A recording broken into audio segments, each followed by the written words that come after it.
Oasis Audio presents Classic Starts, The Adventures of Huckleberry Finn, retold from the Mark Twain original by Oliver Ho. Read for you by Rebecca K. Reynolds.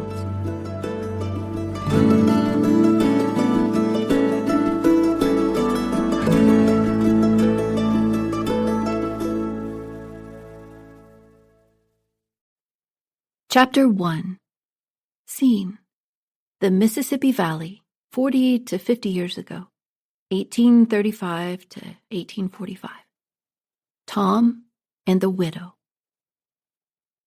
You don't know about me unless you've read a book called The Adventures of Tom Sawyer, but that doesn't matter. That book was written by Mr. Mark Twain, and he told the truth, mainly. There were some things he stretched, though.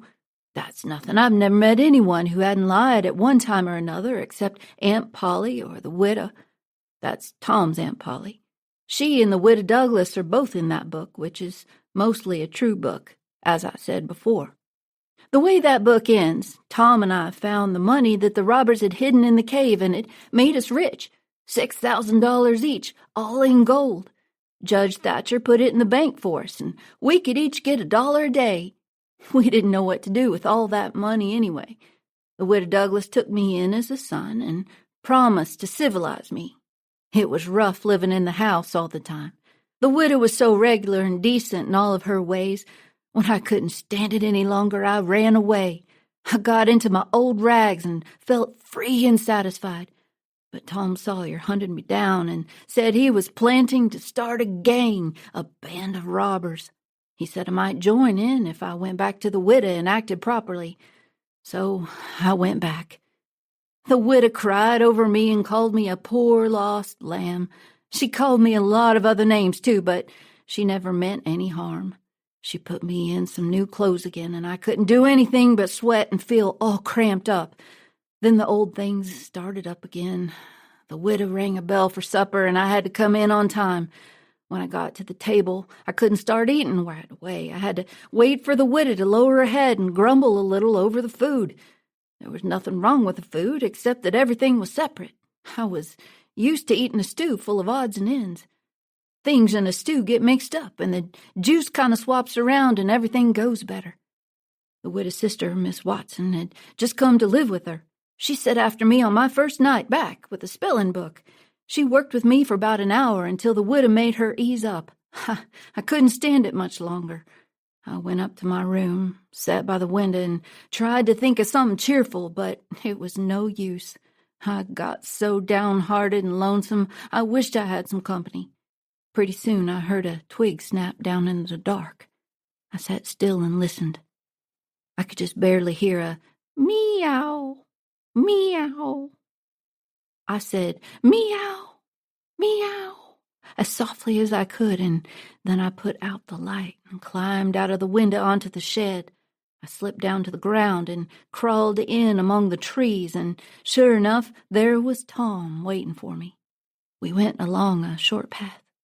Just as we passed the kitchen, I fell over a root and made a noise. We crouched down and laid still. Miss Watson's slave, Jim, was sitting at the kitchen door. "Who's there?" he said. He listened some more and walked near us.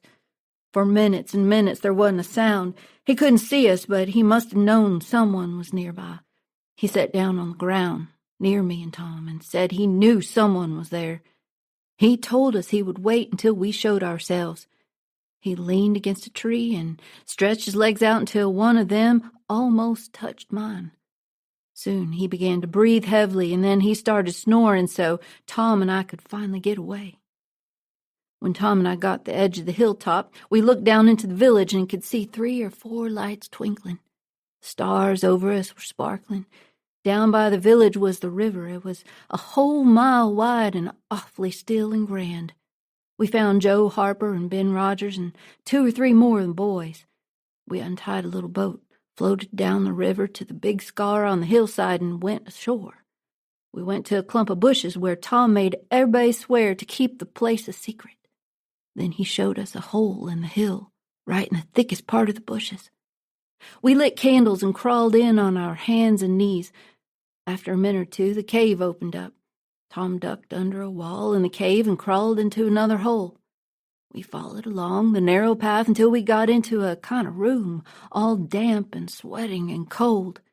Tom said, "Now, we'll start this band of robbers and call it Tom Sawyer's Gang. Everybody that wants to join has got to take an oath." We were willing, so Tom got out a sheet of paper with the oath written on it. It swore everybody to stick to the gang and never tell any of its secrets. If anybody did anything wrong to any boy in the band, one of the other boys would be ordered to get even with that person and his family, and he would have to do it. Everybody said it was a great oath and asked Tom if he made it up himself. He said some of it, but the rest was out of pirate books and robber books. He told us that every important gang had an oath like it. "Wait, Huck Finn doesn't have a family," Ben Rogers said.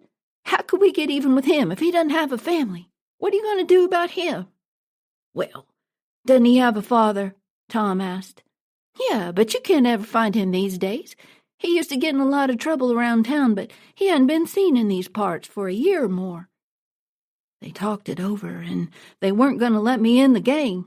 Nobody could think of anything to do. I was almost ready to cry, but all at once I thought of a way. I offered them Miss Watson. They could get even with her if they wanted. That satisfied everyone, and they let me in. Then Tom told us we would be highwaymen. "We'll stop stagecoaches and carriages on the road. We'll wear masks and take people's watches and money. We'll bring some of the people to the cave here and keep them until they're ransomed." "Ransomed? What's that?" asked Ben Rogers. "I don't know," Tom said, "but that's what they do. I've seen it in books, so of course that's what we've got to do." "But how can we do it if we don't know what it is?" "Well, we've just got to do it," Tom said. "Didn't I tell you it's in the books? Do you want to do things differently from the books and get things all messed up?" "That's fine to say," said Ben, "but how are these people going to be ransomed if we don't know how to do it to them?" "Well, I don't know," Tom said.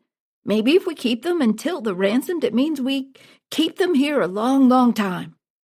"Now, that's something," Ben said. "Why couldn't you say that before? We'll keep them until they're ransomed, a good long time. Boy, that'll be bothersome. They'll be eating up everything and always trying to get loose." "How could they get loose if there's a guard watching over them?" Tom asked. "A guard? Well, that is good," Ben said. "So somebody's got to sit up all night and never get any sleep just to watch them. I think that's foolish. I don't see why we have to do that." "Because it's in the books. That's why," Tom said. "Now, Ben, do you want to do things the right way or not? Don't you think the people who made the books know the right way to do things? Do you think you can teach them anything? Not at all. No, sir, we'll just go on and ransom them in the regular way." Little Tommy Barnes was asleep now, and when they woke him up, he was scared and started to cry. He said he wanted to go home to his ma. He didn't want to be a robber anymore. They all made fun of him for that, which made him mad, and he said he would tell everyone our secrets. Tom gave him 5 cents to keep quiet and said we would meet again next week to plan our first robberies. After the walk home, I climbed back up the shed and crept into my window just before dawn. My new clothes were all greased up and covered with clay, and I was dog-tired. Chapter 2. A Bad Sign. As the boys had said, my pap hadn't been seen for more than a year, and that was fine by me. I didn't want to see him ever again. He used to get angry with me and cuff me with the back of his hand, though I used to hide in the woods most of the time when he was around. Some people even said he'd died, but I didn't believe them. I believed the old man would turn up again, but I wished he wouldn't. The boys and I played robbers now and then for about a month, and then I quit. All the boys did. We hadn't robbed anybody, only pretended. We used to hop out of the woods and go charging down on people in carts who were taking plants and animals to market. But we never robbed any of them. Tom called the hogs gold treasure, and he called the turnips and stuff jewelry, and we would go to the cave and talk about what we had done. I just couldn't see any profit in it. 3 or 4 months passed, and it was well into the winter now. I'd been to school. I could spell and read and write a little, and could say the multiplication table up to 6 times 7 is 35. I didn't think I could get higher than that if I lived forever. At first I hated the school, but by and by I found I could stand it. Whenever I got too tired of it, I played hooky. The trouble that would bring the next day cheered me up. I was getting sort of used to the widow's ways, too, and they weren't so hard on me. Living in a house and sleeping in a bed were still a little uncomfortable. Before the cold weather came, I would slip out and sleep in the woods sometimes, and that was restful for me. I liked the old ways best, but I was beginning to like the new ones a little bit, too. The widow said I was coming along and doing well. She said she wasn't ashamed of me. One morning I happened to knock over the salt shaker at breakfast, which was bad luck. It made me terribly nervous and worried. I felt so bad that I had to go for a walk to try to figure out how to keep off the bad luck. I knew something would happen. I went down the front garden and climbed over a fence. There was an inch of new snow on the ground, and I saw somebody's footprints. This person had come up from the quarry and stood around for a while. Then he went back around the garden fence. It was strange he hadn't come in or knocked on the door after standing around like that. I was curious. I was going to follow the tracks, but then I bent down to look at them closer. There was a cross in the left boot heel, made with big nails, a sign to keep off the devil. It was something I recognized from my pap's shoes. I started running as fast as I could. I looked over my shoulder every now and then, but I didn't see anybody. I was at Judge Thatcher's as quickly as I could get there. He asked if I'd come for some of the money he was keeping for me. "No, sir," I said. "I don't want it at all. I want you to take it. I want to give it to you, the 6,000 and everything else." He looked surprised and couldn't seem to figure it out. "Please, take it," I said. "And don't ask me anything. Then I won't have to tell any lies." It took some convincing. At last he made me sign a piece of paper. He said it would mean I had given him all of my money and property. Then I left to find Miss Watson's slave, Jim, who had some magic items that were supposed to be able to tell the future. He knew all about good and bad luck. I told Jim that my pap was here again and that I had found his tracks in the snow. I wanted to know what he was going to do and how long he was going to stay. Jim took an old hairball that had come from a bull, which he said was supposed to be magic. It was as big as a fist. Jim said it had a spirit inside. He shook it, listened to it, and dropped it on the floor. He did this again and again, and then he put his ear against it to listen. He said it wouldn't talk without money. I had an old fake quarter and asked if the hairball could tell the difference. Jim said it probably couldn't, so we cleaned up my quarter and put it underneath the hairball. He listened to it one more time and said it was ready to tell my fortune. "Your old father doesn't know yet what he's going to do," Jim said. "Sometimes he thinks he'll go away, and then he thinks he'll stay. The best is to rest easy and let the old man make his own way. But you're all right. You're going to have some great trouble in your life and great joy. Sometimes you're going to get hurt, and sometimes you're going to get sick, but every time you're going to get well again. You should keep away from water as much as you can, and don't take any risks." I left feeling a little better, but still mighty nervous.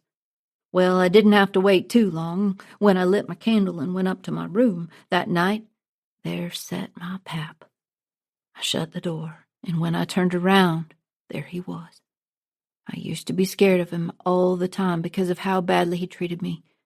I guess I was a little scared right then, too, but after I got over the surprise of seeing him so suddenly, I realized I wasn't scared of him very much at all. He was almost 50. He looked it. His hair was long, tangled, and greasy. It hung down, and you could see his eyes shining through like he was behind some vines. It was all black, no gray. So was his long, shaggy beard. There was no color in his face. Where his face showed, it was white, but not like a person. It was kind of white that would make a person sick to see. Tree-toad white or fish belly white. As for his clothes, they were just rags.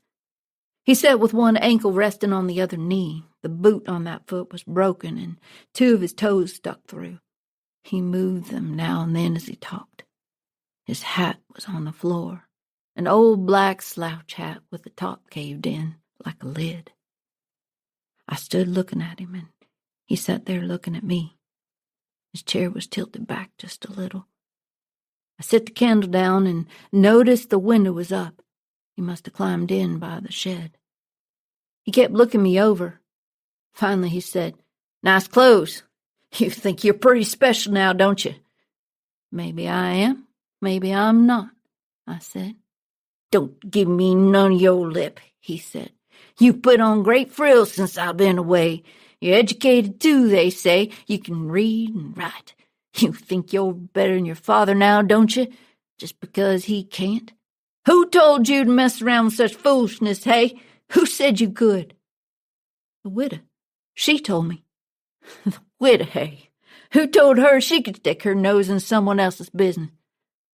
"Nobody ever told her," I said. "Well, I'll teach her how to meddle. Look here, you drop that school, you hear? I'll teach those people to bring up a boy to think he's better than his own father. Don't let me catch you fooling around at that school again. Your mother couldn't read or write before she died. None of her family could read before they died. I can't hear you acting up like this. I'm not going to stand it. Say, let me hear you read." I took up a book and started something about a war. After about a half a minute, he knocked the book out of my hand. "It's true," he said. "You can do it." I had my doubts. "Look here, you stop putting on those frills acting like you're better than me. I won't have it." He sat there mumbling and grumbling for a minute, and then he said, "Aren't you fancy? A bed clothes, piece of carpet on the floor, and your own father has to sleep outside with the hogs. I've been in town 2 days, and all I hear about's how you're rich now. I heard about it all the way down the river.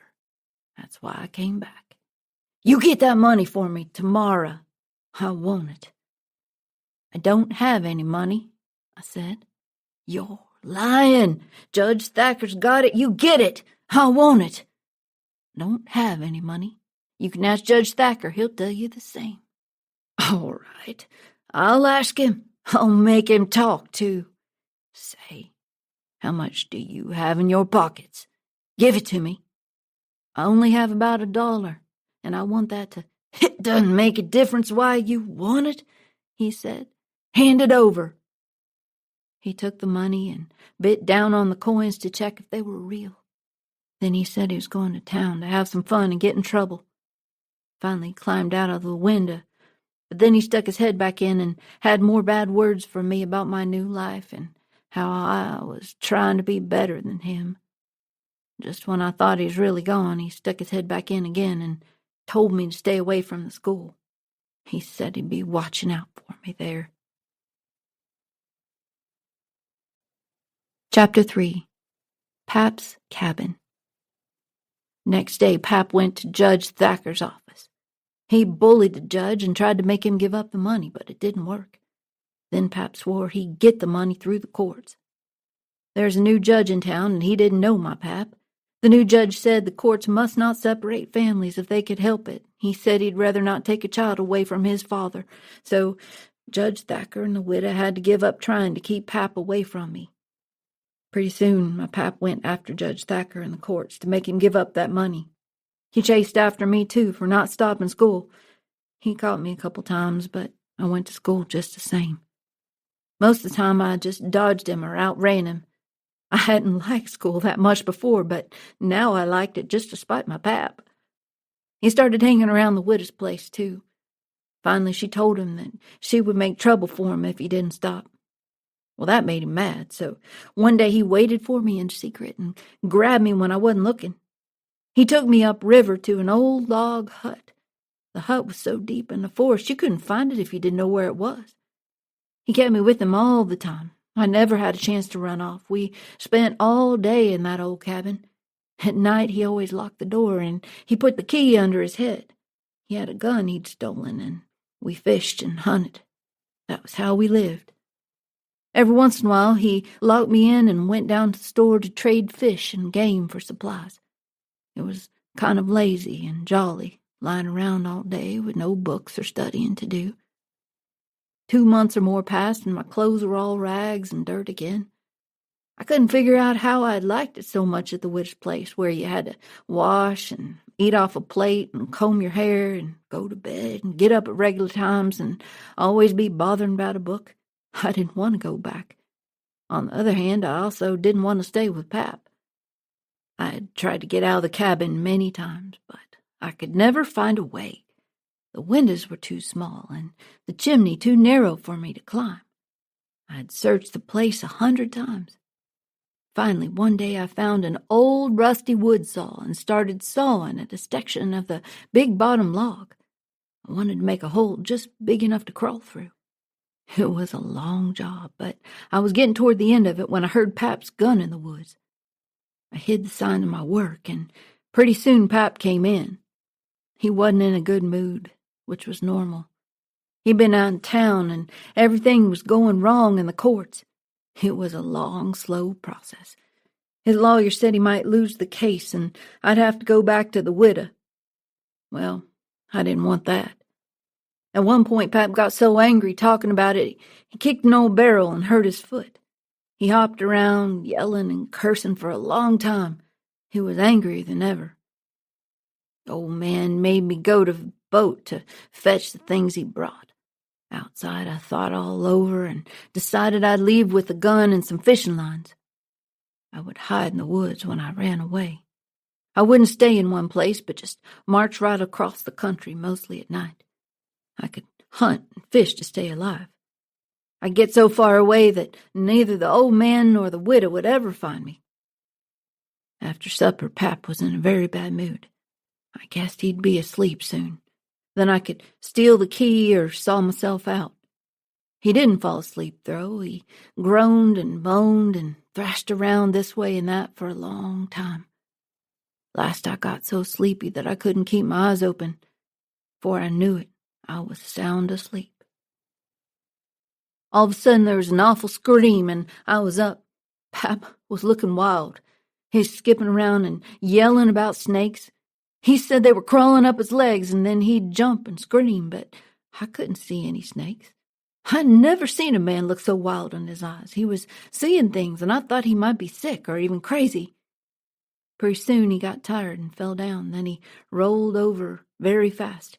He was kicking things, grabbing at the air with his hands and screaming that there were devils all over him. Finally he got tired again and laid still for a while, moaning.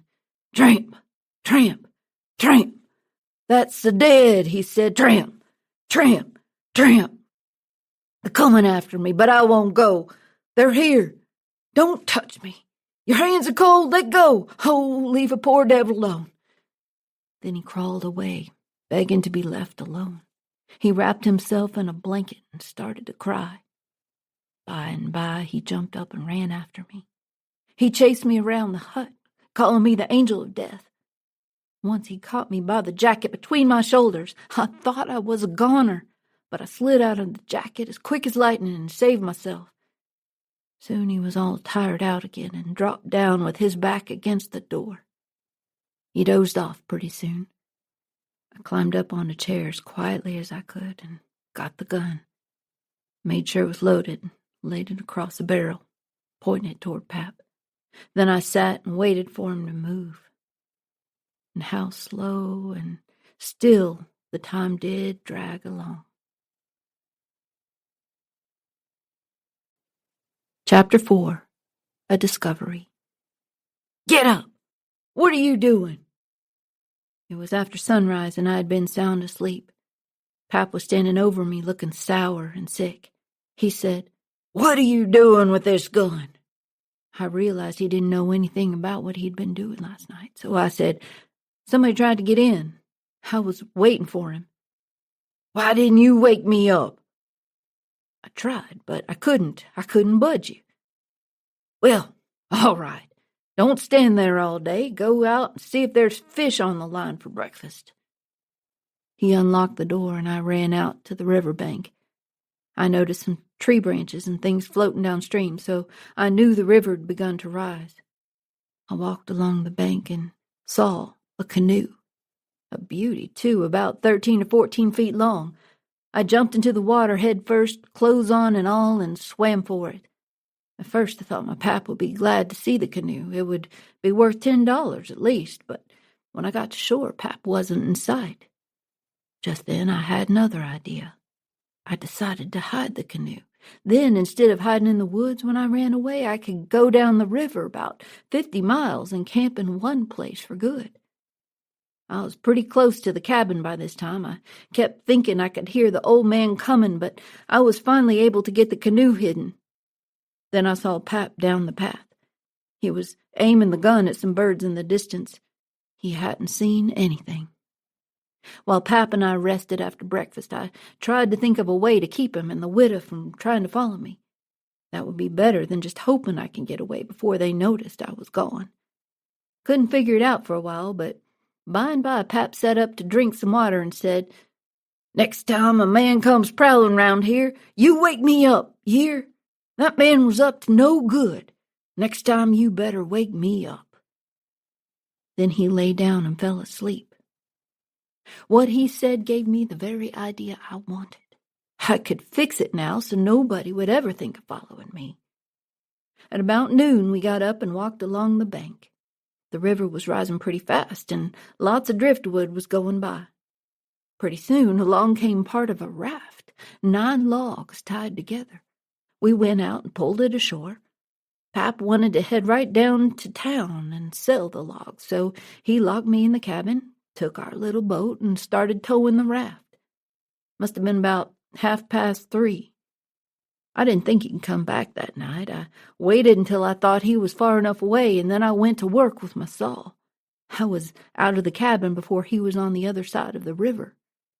Took all our supplies to the canoe, the cornmeal, the side of bacon, all the coffee and sugar and the ammunition. I took the bucket, a gourd, a dipper, a tin cup, my old saw, 2 blankets, a skillet, and a coffee pot. I also took fish lines, matches, and a few other things, everything that was worth a cent. I cleaned out the place. I wanted an axe, but there was only one, and I had a special plan for it. Finally, I packed up the gun. I covered up the tracks I'd made and patched up the hole I'd cut in the back of the cabin. I stood on the riverbank and looked out over the river, all safe. Then I took the axe and smashed in the door. It was all part of my plan. I beat it and hacked at it a lot, and then I poured some old pig's blood all around and dragged a sack full of rocks along the ground toward the river. That left gruesome-looking tracks, as if a body'd been dragged. I wish Tom Sawyer was there. I knew he'd have been interested in this kind of business and thrown in some fancy touches. Next, I pulled out some of my hair. I made sure the axe was covered with the pig's blood and stuck those bits of hair to the axe. Threw the axe into the corner of the cabin. Then I thought of one more thing. I took the sack of cornmeal, tore a small hole in it, and left a trail going in the other direction from my canoe. Carried the sack through the grass to a shallow lake. I dropped the stone that Pap used to sharpen the knife there, too, as if it was left by accident. Then I tied up the hole in the sack of cornmeal and brought it back to the canoe. It was about dark now, so I moved the canoe down the river under some willows that hung over the bank and waited for the moon to rise. I ate a bit and laid down in the canoe to think up a plan. Said to myself, they'll follow the tracks to the shore and look in the river for me. Then they'll follow that trail of cornmeal to the lake and search around there. They'll think a robber killed me and took all the things. They won't ever look for anything but my dead body. They'll soon get tired of that, and then they won't look for me any more. I decided to hide out on Jackson's Island. I knew the place pretty well, and nobody ever went there. Then I could paddle to the town at night and slink around and pick up the things I wanted.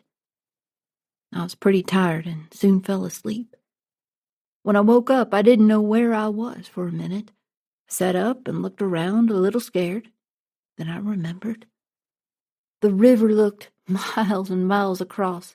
The moon was so bright that I could have counted all the logs that drifted along, black and still. Everything was dead quiet. It looked late. It even smelled late, if you know what I mean. I don't know any other words to describe it. I yawned and stretched and was about to unhitch and start paddling when I heard a sound on the water. I listened, and pretty soon I'd made it out. It was that dull, regular kind of sound that comes from oars moving in the water when it's a still night. I peeped out through the willow branches, and there it was, a little boat away across the water. I couldn't tell how many people were in it. It kept coming. When it got closer, I saw there was only one man on it. Thought it might be Pap, even though I wasn't expecting him. Soon he came so close I could have reached out and touched him. Sure enough, it was Pap. I didn't lose any time. In a minute, I was moving the canoe quietly down the river. I got a few miles away and then moved to the middle of the river.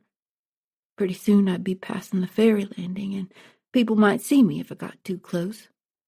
I got out among the driftwood, then I laid down in the bottom of the canoe so no one would see me and just let it float. I laid there and had a good rest, looking away into the sky. Wasn't a cloud in it.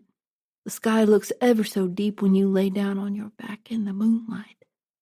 I'd never known that before, and how far a person can hear on the water. I heard people talking at the ferry landing. I heard what they said, too, every word of it. One man said the days were getting longer now, the nights shorter. Another said that this wasn't one of the short ones, and then they laughed. I heard one man say it was nearly 3 o'clock in the morning. After that, the talk got further and further away. Couldn't make out the words anymore, but I could hear the mumble and now and then a laugh, too, but it seemed a long way off. After a while, I sat up. There was Jackson's Island covered with trees and looking big, dark, and solid like a steamboat without any lights. Didn't take me long to get there. I paddled the canoe into a section of the bank that I knew about. I hid among the willow branches. When I was done, nobody could have seen the canoe from the outside. I went and sat on a log at the head of the island. I looked out on the big river and the black driftwood. At the town, a few miles away, there were 3 or 4 lights twinkling. A very big lumber raft was about a mile upstream. It was coming downstream and had a lantern in the middle of it. I watched it come creeping down. When it was nearby, I heard a man say, "Stern oars there! Move her to starboard!" I heard it just clearly as if the man was at my side. There was a little gray in the sky now, so I stepped into the woods and lay down for a nap before breakfast. Chapter 5. A Mysterious Campfire. Next morning I was lazy and didn't want to get up and cook breakfast. I was dozing off again when I heard a deep boom away up the river. Looked out through a hole in the leaves and saw a lot of smoke on the water. It was a long way up near the ferry landing, and there was a ferry boat full of people. I knew what was going on now. Boom! I saw the white smoke coming out of the ferry boat's side. They were firing a cannon over the water, trying to make my body float to the top. The ferry boat was floating with the current, and soon I could see who was aboard. Pap, Judge Thacker, Joe Harper, Tom Sawyer, and his old Aunt Polly, Sid, and plenty more were there. Everybody was talking about the murder. Soon they floated past and went out of sight around the island. I could hear the booming now and then, further and further off. After about an hour, I didn't hear it any more. Felt bad about lying to them like this, but I didn't know what else to do. I didn't want my pap to find me, and I didn't want to go back to my old life with the widow. I knew I was all right now. Nobody else would come looking for me. I got my things from the canoe and set up a nice camp in the thick woods. I made a kind of tent out of my blankets to put my things under so the rain couldn't get them, and also caught a catfish. Toward sundown, I started my campfire and had supper. When it got dark, I sat by the fire feeling satisfied, but by and by it also got sort of lonesome. Sat on the bank and listened to the water swishing along and counted the stars and drift logs. Then I went to bed. There's no easier way to feel better when you're lonesome. You get over it soon. It went on like this for 3 days and nights. Every day was the same. After that, I went exploring around the island. It felt like it all belonged to me, and I wanted to know all about it. I found plenty of strawberries and green summer grapes. Green raspberries and the blackberries were just beginning to come out. They would come in handy, I thought. I almost caught a snake, too. I was running after it when all of a sudden I stepped right into the ashes of a campfire that was still smoking. Someone else was on my island. My heart jumped into my lungs. I didn't wait to look around, but went sneaking back on my tiptoes as fast as I could. Every now and then I stopped and listened, but I was breathing so hard I couldn't hear anything else. When I got back to camp, I wasn't feeling very brave. I told myself that this was no time to fool around. I gathered all my gear and put out my fire. I spread the ashes around to look like an old camp from last year, and then I climbed up a tree. I was up there for about 2 hours, but I didn't see or hear anything. There were a few times when my imagination made me think I heard and saw many things coming. I couldn't stay up there forever, so I finally climbed down. I stayed in thick woods and kept on the lookout all the time. All I could eat were berries and leftovers from breakfast. By nighttime, I was pretty hungry. When it was good and dark, I moved the canoe out and paddled across the river. Went into the woods and cooked a supper. I'd almost decided to stay there all night when I heard horses coming.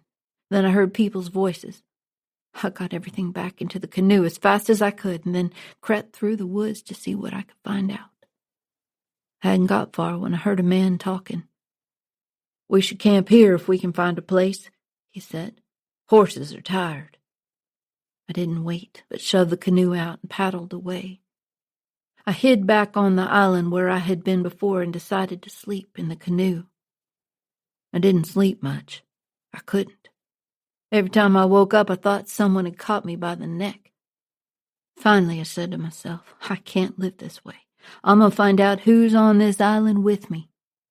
One way or the other, I'll find out. Well, I felt better right away. In the morning, I looked around some more and caught a glimpse of a fire away through the trees. I moved toward it, cautious and slow. Soon I was close enough to see a man lying on the ground, covered with a blanket. He yawned and stretched and took off the blanket. It was Jim. I was sure glad to see him. I said, "Hello, Jim," and walked out. He jumped up and stared at me with a scared look in his eyes. Then he fell to his knees and put his hands together and said, "Don't hurt me. I never did a harm to a ghost. I always liked dead people and did all I could for 'em. You got to get back in the river where you belong. Don't do anything to old Jim. I was always your friend." Well, it didn't take long to make him understand that I wasn't dead and I wasn't a ghost. I was ever so glad to see Jim. I wasn't lonesome now. I knew he wouldn't tell anyone where I was. "How long have you been on the island?" I asked. "I came here the night after you were killed, or the night people thought you were killed. We went to where I had hidden the canoe. I fetched some food while he built the fire. When breakfast was ready, we lay on the grass and ate. Jim was starving. When we were both pretty much stuffed, we lay back and felt lazy. By and by, Jim said, 'But look here, who was killed in that cabin if it wasn't you?' I told him the whole thing about the pig's blood and the pretend tracks and everything, and he said it was smart. He said Tom Sawyer couldn't have thought up a better plan. Then I said, 'How'd you get here, Jim?' He looked pretty uneasy and didn't say anything for a minute. And then he said, 'Well, you see, it's this way. Old Miss Watson treats me pretty bad sometimes, but she always said she wouldn't sell me down to New Orleans. Then I noticed there was a slave trader coming round a lot recently, and I began to get uneasy. Well, One night I crept to the door pretty late, and I heard Miss Watson tell the widow that she was going to sell me down to New Orleans. She said she didn't want to, but she could get $800 for me. It was so much money that she couldn't resist. Would have tried to talk her out of it, but I didn't wait to hear the rest. I ran away pretty fast, I tell you. After Jim finished telling me his story, I showed him all the supplies I had with me, and we ate a good dinner. It was his first good dinner since he'd run away. Then we found a good hiding place to set up camp. Chapter 6. The House on the River. The river kept on rising for 10 or 12 days until at last it was over the banks. The water was 3-4 foot deep on the island. During the day, we'd paddle all over the island in the canoe. It was cool and shady in the deep woods, even if the sun was blazing. One night, just before daylight, a whole house came floating down the river. It was 2 stories tall and tilted over. We paddled to it and climbed in an upstairs window. There's something laying on the floor in the far corner that looked like a man, so Jim said, "Hello, you." But the figure didn't budge. So I hollered, and then Jim said, "That man ain't asleep. He's dead. You hold still, I'll go see." He went in, looked at the man, and said, "It's dead man. Yes, indeed. He been shot in the back. Looks like he's been dead for 2 or 3 days. Come in, Huck, but don't look at his face. It's too scary." I didn't look at him at all. Jim threw some old rags over him to make sure I wouldn't see the man's face, but he didn't need to do that. I didn't want to see him. We loaded the things we found there into the canoe and paddled home. After breakfast, I wanted to talk about the dead man and guess how he'd been killed, but Jim didn't want to. He said it'd bring bad luck and the dead man might come back to haunt us. I didn't say any more about it, but I wished I knew who shot the man and why they did it. Next morning, I said it was getting slow and dull. I wanted to do something new. I decided to go across the river and find out what was happening. Jim liked the idea, but he said I must go in the dark and be very careful. Then he thought about it and said that I should put on some of the clothes we'd found in the house and dress up like a girl. That way nobody would think it was really me. I rode across the river and talked to an old woman there. She saw through my disguise right away, and I felt a little foolish about it, but she only knew that I was a boy, not Huck Finn. She must have thought I was a runaway. From her I learned that people did believe that I was dead, but she said they thought Jim had killed me. She said Jim had run away the same night I had disappeared, so he must have done it. Even worse, she said people were on their way to Jackson's Island to search it that very night. She's sure they'd catch the murderer. Well, right away I made up an excuse to leave and headed back to our camp. When I got there, Jim was asleep. I said, "Get up, Jim. There's not a minute to lose. They're after us." He didn't ask any questions. In fact, he never even spoke. But the way he moved showed he was scared. In half an hour, we had everything on our raft. I got in the canoe and looked round. I couldn't see anyone coming. Then we tied the canoe to the raft, got both of them out on the river, and started out. Neither of us said a single word. Chapter 7. On the Wreck. We floated along the river for a few days, and then we had a big storm. The rain poured down in a solid sheet. When the lightning glared, we could see a steamboat that had crashed on some rocks ahead of us. We were drifting right toward her. "Let's land on her, Jim." But Jim was dead against it first. He said, "I don't want to go fooling around on any wreck. We're doing all right, and we should leave this alone. There's probably a watchman on the wreck anyway." "There's nothing left to watch on her, Jim. It looks like it's about to break up and wash off down the river any minute. Besides, we might find something in the captain's room. Steamboat captains are always rich. You think Tom Sawyer would let this go by? Never. He would call it an adventure." Jim grumbled a little, but he finally gave in. He said we shouldn't talk much if we got aboard. The lightning showed us the wreck again just in time. We rowed over to it and tied the raft and canoe to the side. We climbed aboard in the dark. Soon we were in front of the captain's door, which was open.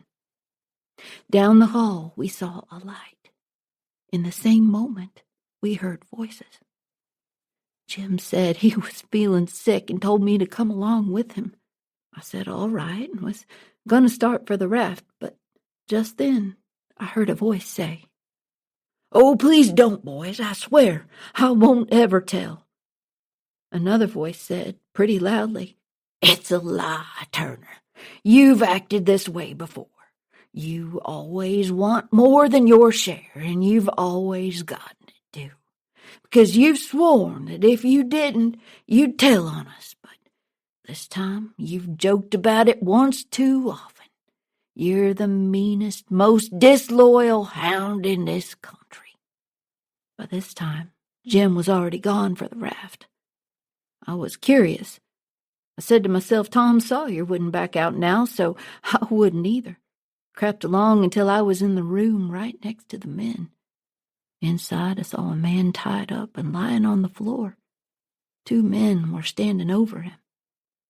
The man on the floor said, "Oh, please don't, Bill. I won't ever tell on you." The 2 men started walking to where I was. I moved as fast as I could, but there wasn't much room. They walked into the room where I was hiding. I was cornered. Now I was sorry that I'd been so curious. Luckily, they didn't see me. Instead, they talked about the man on the floor. "He said he'll tell on us, and he will. It won't make a difference if we let him go now. He'll turn against us." "I think you're right, Bill. Here's my idea. We'll look around this ship and take whatever we can find. Then we'll leave him here and head for shore. This boat can't last for more than 2 hours before it breaks up and watches us off downriver. No one will ever find him." As soon as they left the room, I took off. I was in a cold sweat. It was dark outside, and I whispered, "Jim." He was next to me and answered right away. I said, "Quick, Jim. There's no time. There's a gang of murderers on board. If we don't get rid of their boat so these fellas can't get away, they're going to kill someone. If we can find their boat, we'll have them trapped so the sheriff can come and get them. I'll look on this side, you look on the other side. Start looking where we tied up our raft, and then—" "Oh, no. Raft. There is no raft. She broke loose. She's gone, and we're stuck." Chapter 8. The Fate of the Wreck. I caught my breath and almost fainted. Stuck on a wreck with a gang like that. But there was no time to be scared. We had to find their boat for ourselves. We searched and searched, and finally we found it. We were almost on board when the door opened. One of the men looked out. He was standing just a couple of feet ahead of me, but he didn't see me. He moved back in to talk to the other man, and I got in the boat with Jim right beside me. I cut the rope with my knife, and away we went. We didn't touch an oar. We didn't speak. We barely breathed. We went gliding silently away from the wreck. Soon we were so far away that the darkness covered her completely. We were safe, and we knew it. When we were far downstream, we saw the lantern show like a little spark at the door for a second. We knew that the rascals now knew they had missed their boat. They were beginning to understand that they were in just as much trouble as their partner. I started to worry about those men. I said to Jim, "I'll think up some kind of story so I can get somebody to go for that gang and get them off that wreck." Soon after we found our raft, we were mighty glad to be on it again. We piled all the stuff from the gang's boat onto the raft, and Jim floated ahead with it a little ways. He lit a lantern so I could find him again later. I took the boat and rowed to the shore. When I got there, I found a watchman asleep next to a ferry boat. I told him about the gang on the wreck, but it was too late. After he left and I found Jim again, we saw the wreck itself, dim and dusky, sliding along down the river. A cold shiver went through me.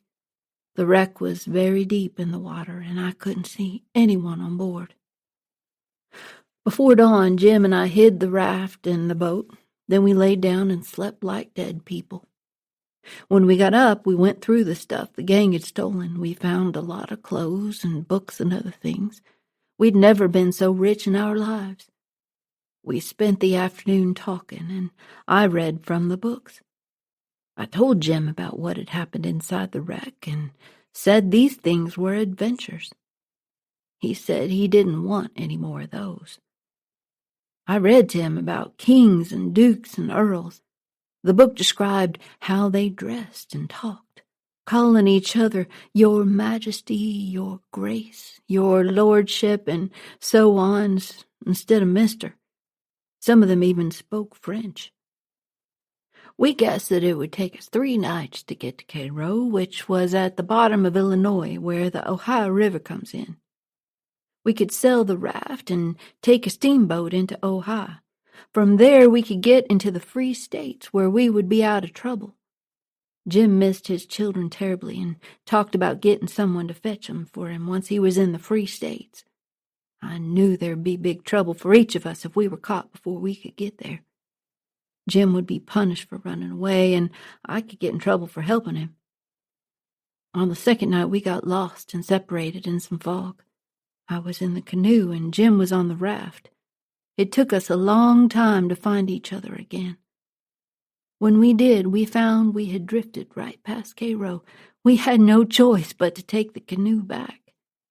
We slept all day among the cottonwood thicket so we could paddle back at night. When we went back to the raft after dark, the canoe was gone. We'd had a lot of bad luck by then and were mighty upset about it. We didn't say a word for a while. Wasn't anything to say. We decided to go along down the river on the raft until we found a chance to buy a canoe. Then we would try to paddle back. We didn't want to borrow one the way Pap would, for that might set people after us. So we shoved out after dark on the raft. Then more bad luck hit us. The night got gray and thick, which is the next meanest thing to fog. You can't tell the shape of the river, and you can't see far at all. It got to be very late and still. Just then along came a steamboat up the river. We lit the lantern and judged she'd see it. We could hear her pounding along, but we didn't see her good until she was close. She aimed right for us. They often do that and try to see how close they can come without touching.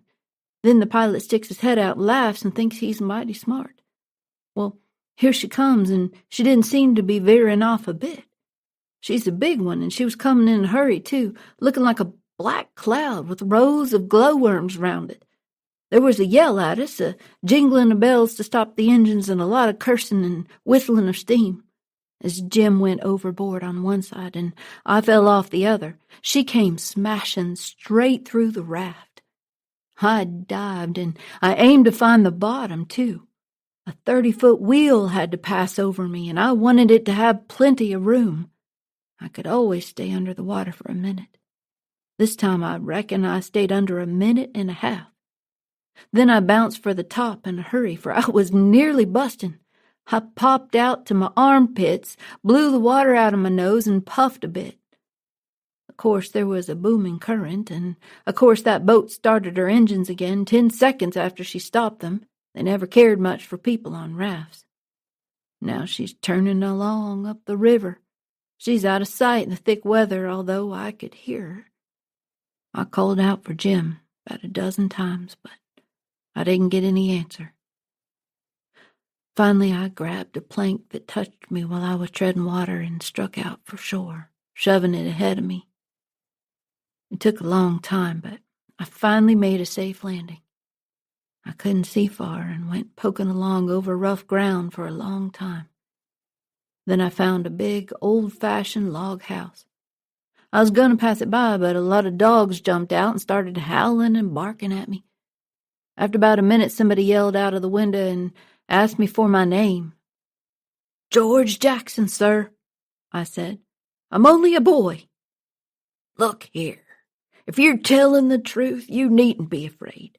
Nobody'll hurt you, but don't try to budge. Stand right where you are. Go get Bob and Tom, some of you. Is there anybody with you, George Jackson?" "No, sir, nobody." "Now, George Jackson, do you know the Shepherdsons?" "No, sir, I never heard of 'em." "Well, that may be so, and it may be not. Step forward, George Jackson, and mind, don't you hurry. Come mighty slow. Push the door open yourself, just enough to squeeze in. Do you hear?" I didn't hurry. I couldn't if I'd wanted to. I heard them unlocking and unbarring and unbolting the door.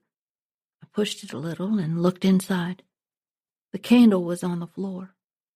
They were all standing there looking at me. I looked back at them. 3 big men staring at me made me wince, I tell you. The oldest of them was gray and about 60.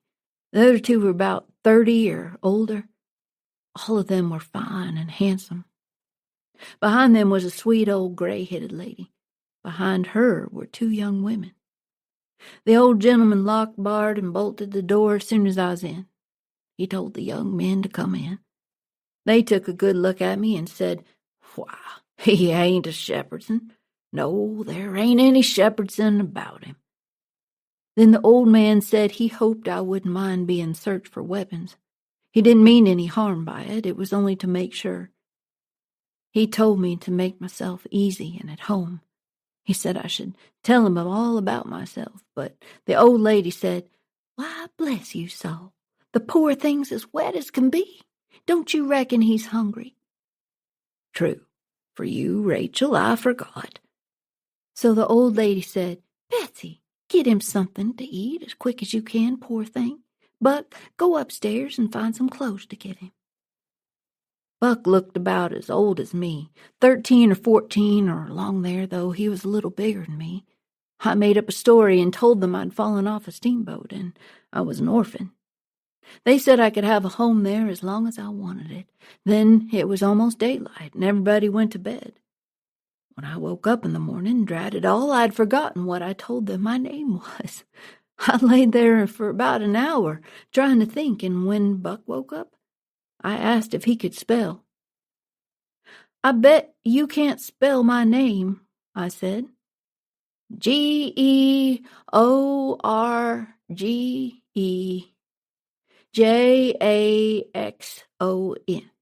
There now," he said. "Well," I said, "you did it, but I didn't think you could." I made sure to remember it in case anybody would ask me how to spell my name. I learned that this family was named Grangerford. There was a Colonel Grangerford who was very tall and very slim. He had the blackest kind of eyes, sunk so deep back that they seemed like they were looking out of caverns at you. His hair was black and straight and hung to his shoulders. He carried a wooden cane with a silver head to it. He was as kind as he could be. You could feel that. Sometimes he smiled, and it was good to see. But when he looked angry, you wanted to climb a tree first and find out what the matter was afterward. He didn't ever have to tell anybody to mind their manners. Everybody was always good-mannered around him. Bob was the oldest son, and Tom next. They were both tall, beautiful men with very broad shoulders, brown faces, long black hair, and black eyes. They dressed in white linen from head to foot, like the old colonel, and wore broad Panama hats. Then there was Miss Charlotte. She was 25, tall and proud. She was beautiful and kind, but she could get angry just like her father. Her sister, Miss Sophia, was also beautiful, but it was a different kind. She was gentle and sweet, like a dove. She was only 20. There was another family around there whose name was Shepherdson. They were as rich and grand as the Grangerfords. From Buck, I learned that the two families had been fighting with each other for many years. No one remembered how it all started, but whenever a Shepherdson and a Grangerford were near, they started shooting at each other. Chapter 9. The Family's Feud. The next Sunday, we all went to church. After dinner that night, Miss Sophia asked me to get her Bible from the church because she had forgotten it there. I went to the church and found her Bible.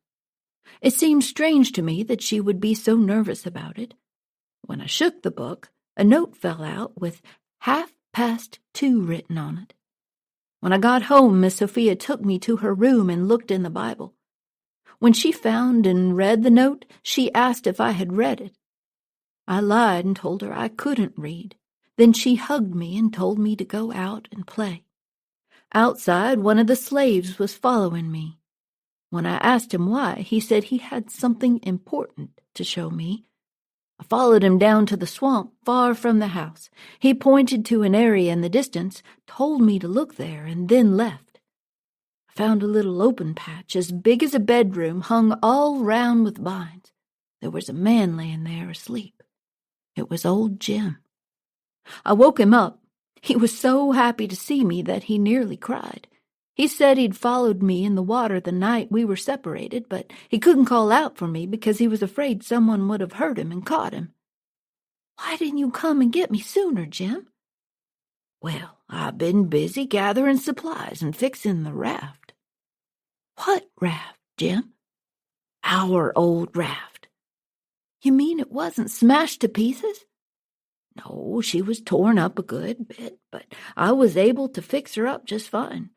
When I saw that you were safe in the old house, I made friends with some of their slaves, and they kept me hidden here."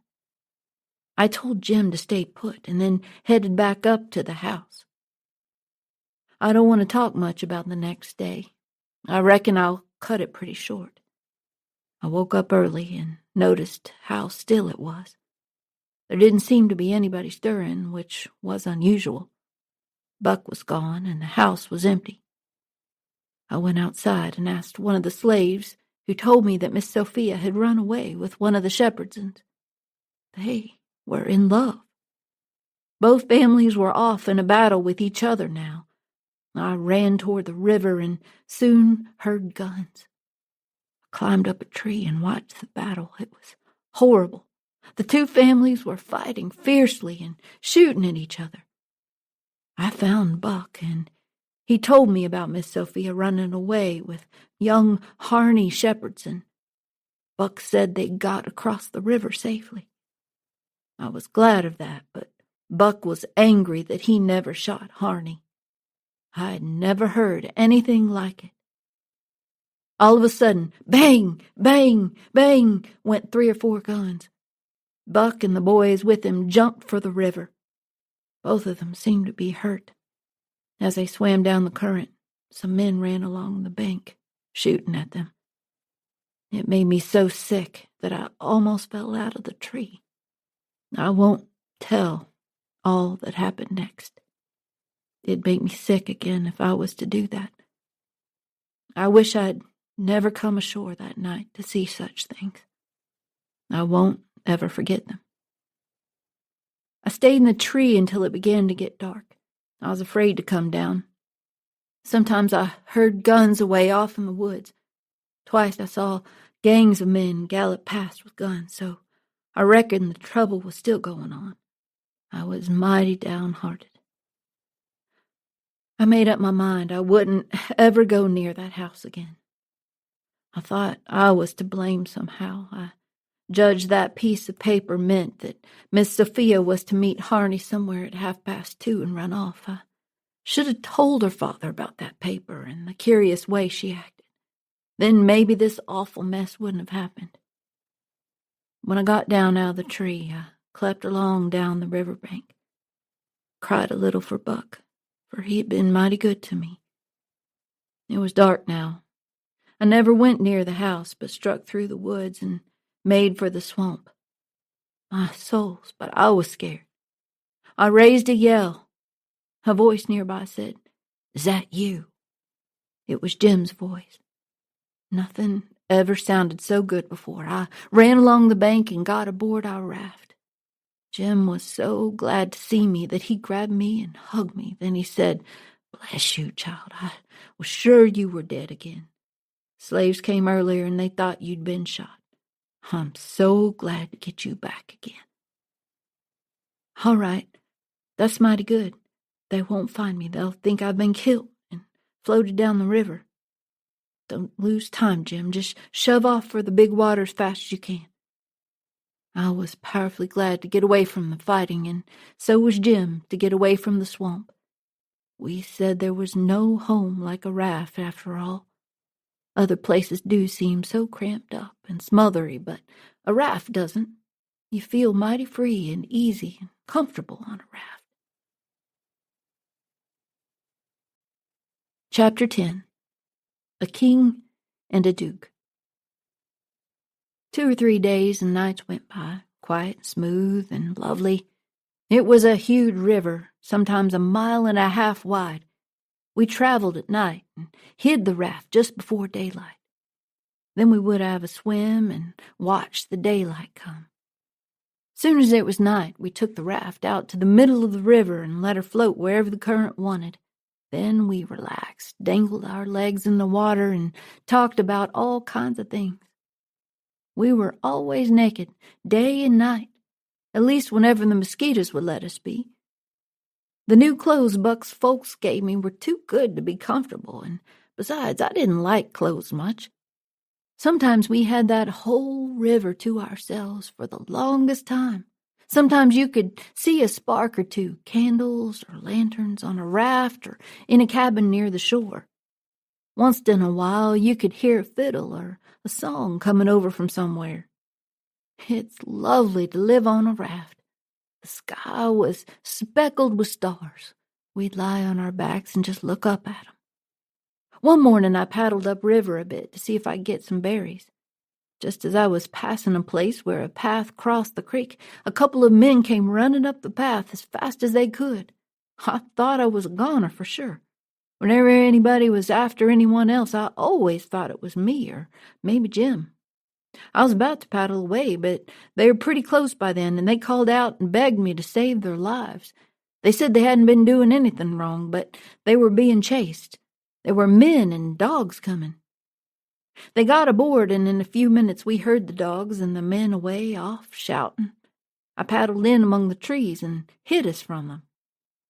One of these fellows was about 70. He had a bald head and very gray whiskers. He was wearing an old beaten-up slouch hat, a greasy blue shirt, and ragged old blue jeans stuffed into his boot tops. The other fellow was about 30 and dressed the same.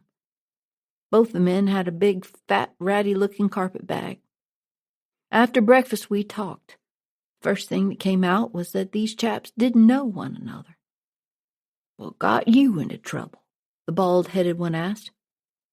"Well, I've been selling an article to take the yellow off the teeth, and it does take it off, too, but it just takes the enamel along with it. But I stayed about one night longer than I ought to. I was just about to get away when I ran across you on the trail. You told me they were coming and begged me to help you get out of the way, so I told you I was expecting trouble for myself and would scatter out with you. That's the whole yarn. What's yours?" "Well," said the bald-headed man, "I'd been running a little religious meeting there for about a week, talking to the folks about how they should behave. I was taking in as much as $5 or $6 a night, 10 cents a head, when somehow a report got round last night that I'd been behaving badly on the sly. This morning I heard the people were gathering. They got me. They said they'd tar and feather me and ride me on a rail." "Old man," said the young one, "I reckon we might double-team it together. What do you think?" "I could do that. What's your line of work, mainly?" "I'm a printer by trade, but I usually sell some medicines or work as a theater actor. Oh, I can do lots of things, anything that comes in handy. I've done some doctoring in my time, too. I can tell a fortune pretty good when I've got somebody along to find out the facts for me. Preaching's my line, too." Nobody said anything for a while. Then the young man sighed and said, "Alas!" "What are you a-lassing about?" asked the bald-headed man. "To think I should be leading such a life, and to be forced into such company." He began to wipe the corner of his eye with a rag. "Ain't the company good enough for you?" says the bald head. "Yes, it is good enough for me. It's as good as I deserve. I don't blame you, gentlemen. Far from it. I don't blame anybody. I deserve it all. I brought myself down. Yes, I did it myself." "Brought you down from where?" "Ah, you wouldn't believe me. The secret of my birth." "The secret of your birth? Do you mean to say—" "Gentlemen," said the young man very seriously, "I will reveal it to you, for I feel I may have confidence in you. By rights, I am a duke.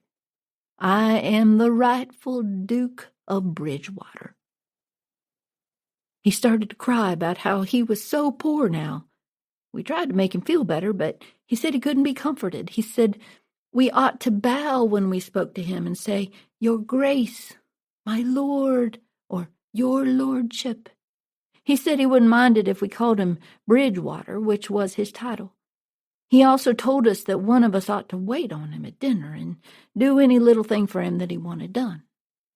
Well, that was easy enough. We did it, and we could see it made him happier, but the old man got pretty silent and didn't look comfortable.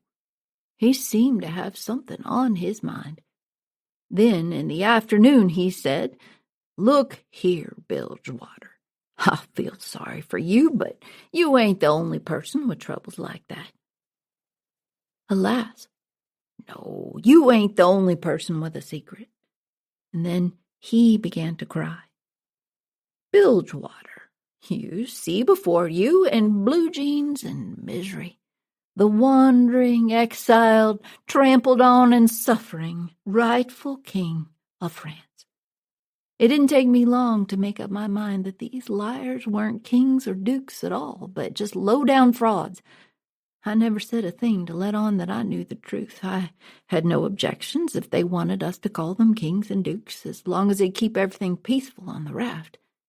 If I learned anything from Pap, it was that the best way to get along with this kind of people is to let them have their own way. They asked us a lot of questions about why we would hide the raft during the daytime and who we were running from, so I made up a story for them. I told them that most of my family was gone and that Jim and I had been living on the raft with my pa and my little brother, but that they had fallen off the raft when we were hit by a steamboat. That night it started to rain. The Duke and the King argued a bit over who would sleep in beds. Mine was a bit better than Jim's, and both were under a little wigwam that Jim had made out of some blankets. While the two liars slept in our beds, Jim and I stayed up and kept watch during the storm. Chapter 11. The Camp Meeting. Next day, the King and the Duke had an idea about how they might be able to make some money in the next little town. Jim stayed on the raft while I went with the King and the Duke. When we got to the town, the streets were empty and perfectly still. Duke found a printing office and said he could do some work there. King learned of a camp meeting, so he took me with him to it. There were almost 1,000 people at that meeting, which was inside a large shed. Everyone sat on benches and listened to people talking about their lives and religion. Women wore sunbonnets, and some of the young men were barefoot. The old women were knitting, and the young folks were flirting on the sly. The preacher had everyone excited. They were all singing and shouting. I thought it was crazy and wild. Well, before I knew it, the King started yelling and talking like the preacher. King even climbed on stage and started telling the people he'd been a pirate for 30 years out in the Indian Ocean. He said he'd come here looking for a new crew, but after hearing these people, he told the crowd he was a changed man. Said he wanted to go back to the Indian Ocean to talk to the other pirates and get them to change their lives. And then he burst into tears. Everyone else began to cry, too. Then somebody yelled, "Take up a collection for him! Take up a collection!" So the king went all through the crowd with his hat. By the time we got back to the raft, he'd collected $87.75. Next morning, the king and the duke practiced their lines for a play called Romeo and Juliet. It was pretty rough to hear. Then they got out a couple of long swords that the duke made out of some branches and practiced a sword fight. They also made up some more things to do on the stage. Finally, they decided that they had a whole show. They tried the play in town that night, and it was awful. Hardly anyone showed up. Well, the Duke had learned of a circus that was in the next town. He'd made up some new posters for the show that he and the king wanted to do. The poster said it would be grand and that ladies and children would not be admitted. "If that doesn't get 'em to come to the show, I don't know what will," the Duke said. All the next day, the king and the Duke worked hard. They set up a stage with curtains and a row of candles for light. They also discussed some new ideas for the night show. That night, the place was packed full of men. Each had paid 50 cents to get in. The Duke's poster had worked on them. The Duke came out on stage and talked about the play. He told the men over and over again how great it was. When he'd finally raised everyone's hopes up high enough, he rolled up the curtain. Then the king came out crawling on his hands and knees. His whole body was painted different colors. He was as colorful as a rainbow. It was wild, but it was also awfully funny. The audience almost died laughing. When the king finished prancing around on stage, they roared and clapped until he came back and did it over again. After that, they made him do it another time. It would have made a cow laugh to see that old man. Then the Duke closed the curtains and said that was the end of the show. 20 people called out, "What? Is it over? Is that all?" The Duke said yes. Then there was a fine time. Everybody yelled and stood up. They were mad, and they're going to attack the stage and 2 actors. Just then a big man shouted, "Hold on! Just a word, gentlemen. They got us all right, but we don't want to be the laughingstock of this whole town. We should leave quietly and talk this show up. We could sell the rest of the town on it. Then we'll all be in the same boat. Ain't that smart?" The next day the place was full again. The king and the Duke put on the same show for the new men. Then on the 3rd night, the house was crammed again. All of the people who were at the shows the first 2 nights had come back. I saw that every man had bulging pockets. Some held something bundled up under their coats. I smelled rotten eggs and cabbages. When the place couldn't hold any more people, the Duke started around for the stage door, and I followed him. The minute we turned the corner and were in the dark, he said, "Walk fast now till you get away from the houses, then run for the raft like the devil was after you." We got to the raft pretty quickly and were soon all out on the river again. The Duke said he knew the audience would try to fool us by coming back to throw the rotten food at us. They wanted revenge for being fooled the other 2 nights. The king and the Duke weren't upset, though. They took in $465 in those 3 nights. I never saw money hauled in by the wagon load like that before. Chapter 12. Harvey and William Wilkes. A few days later, the king and the Duke wanted to try that game again. We hid the raft, and Jim and the Duke stayed with it. Then the king and I took a steamboat across the river. While we were on it, one of the other passengers started talking to the king. He told us about a family nearby that was expecting some visitors soon. The young man told us that 2 brothers named Peter and George Wilkes had died recently, first George, then Peter. Their other brothers, Harvey and William, were coming because Peter had sent for them before he died. The young man then told us that William couldn't hear or speak. The young man said Peter had left a letter for Harvey, which said where he had hidden his money and how he wanted his property divided up after he was dead. He wanted to make sure that George's daughters would be all right. Why hasn't Harvey arrived yet? Where does he live? The king asked. Oh, he lives in England, Sheffield. He preaches there. Harvey's never been in this country. He hasn't had too much time, and besides, he might not have even received the letter at all, you know. Poor things, the king said, for those girls to be left alone in the cold world so. Well, the king went on asking questions until he had almost emptied that young fellow. He asked about everybody and everything in that town. He learned all about the Wilkses. He found out that Peter was a tanner, that George was a carpenter, that Harvey was minister, and so on and so on. Was Peter Wilkes well off? Oh, yeah, pretty well off, said the young man. He had houses and land, and it's reckoned he left 3,000 or 4,000 in cash hidden somewhere. When did you say he died? I didn't say, but it was last night. Funeral tomorrow, likely. Yeah, about the middle of the day. Well, it's all terribly sad, but we've all got to go at one time or another, so what we want to do is to be prepared. Then we're all right. Yes, sir. It's the best way. Ma used to always say that. When we landed at the other side and everyone else was gone, the king said, Now, hustle back and fetch the Duke up here and bring the carpet bags. Hurry now. I knew what he was up to, but I never said anything, of course.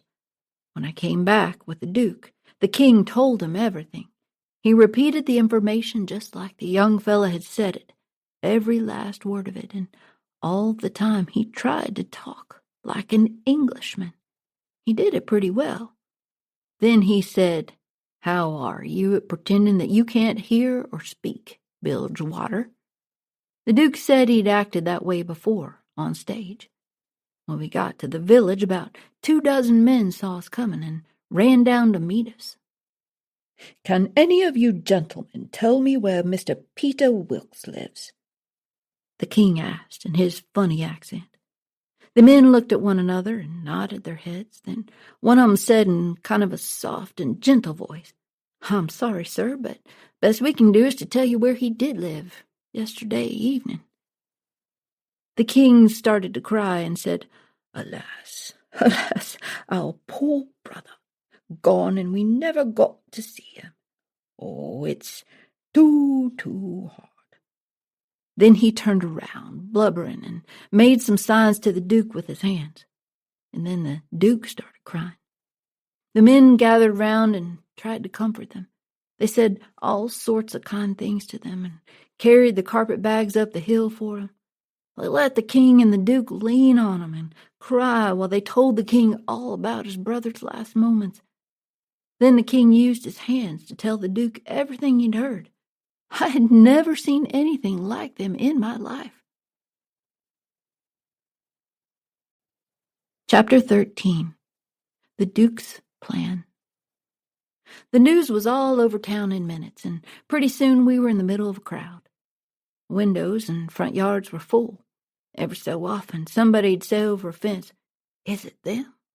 And somebody walking along with us would answer, You bet it is. When we got to the house, the street in front was packed with people.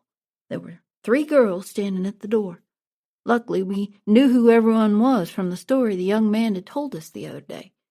Mary Jane was the oldest. She had red hair, and she's very beautiful. Her face and eyes were all lit up. She was so happy her uncles had come. The king spread his arms, and Mary Jane jumped for him. Another daughter, who had a hard time speaking, hugged the Duke, and the third daughter just stood by and watched. Then the king and the Duke saw the coffin, which was propped up on 2 chairs. They walked over to it very seriously, and covered their eyes as if they were upset. Everybody gave 'em room, and all the talk and noise stopped. The two men stood in front of the coffin for a few seconds and then burst out crying. Then they kneeled next to the coffin and pretended to pray over it. That worked on the crowd so well. You never seen anything like it. Everybody broke down crying. By and by, the king stood and gave a speech. It was all full of tears and nonsense about how hard it was for him and his poor brother to lose Peter. Talked about how upset he was to miss seeing him alive after the long journey from England. He talked about almost everybody in town, mentioning as many people by name as the young man the other day had told us. The king also mentioned all sorts of little things that had happened at one time or another around town, or to George or Peter's family.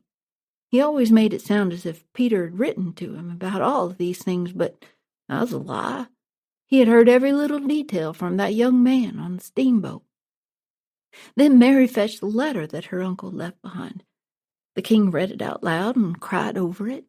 It explained how Peter wanted his fortune divided up among the girls and his brothers.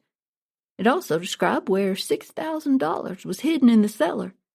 The two frauds took me downstairs with them.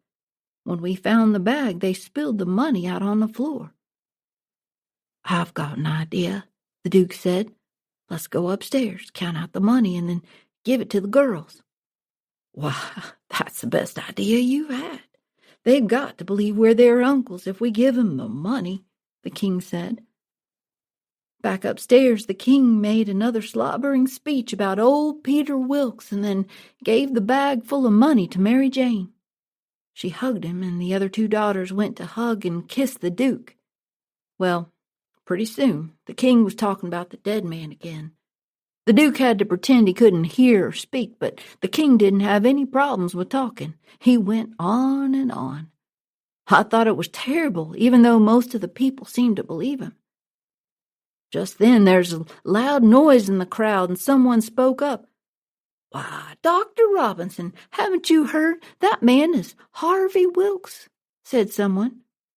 The king smiled and tried to shake hands with the doctor. "Keep your hands off me," the doctor said. "You think you talk with an English accent? That's the worst imitation I've ever heard. You aren't Peter Wilkes' brother. You're a fraud." Well, the crowd became very upset at that. The king was able to convince almost everybody that he really was Harvey Wilkes.